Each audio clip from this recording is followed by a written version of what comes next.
Let's start this episode with some practice. Pause the video and try all of these in Python shell. All of them have mistakes and will raise errors. Here's a sample error message.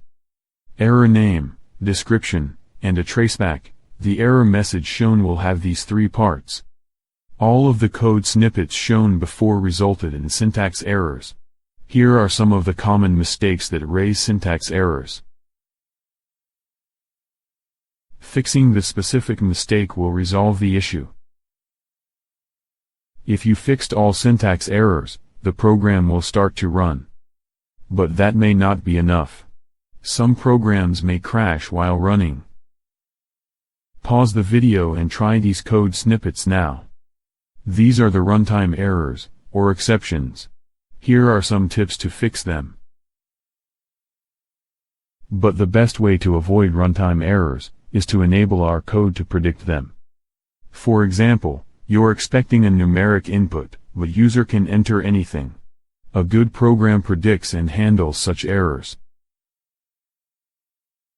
You can handle an exception using try-except block. We can handle multiple exceptions also. Write a single branch that blindly catches any exception. Or, write one branch that handles many specific exceptions together. Or even better, write one branch each for each specific exception. It's always better to put just one statement under try clause.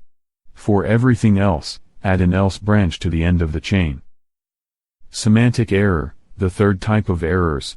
Program runs smoothly, but with wrong output. Python will not raise any issue at all. Let's share a few tips to find and fix such mistakes. So far, we were dealing with unintentional errors. We can even programmatically raise an exception.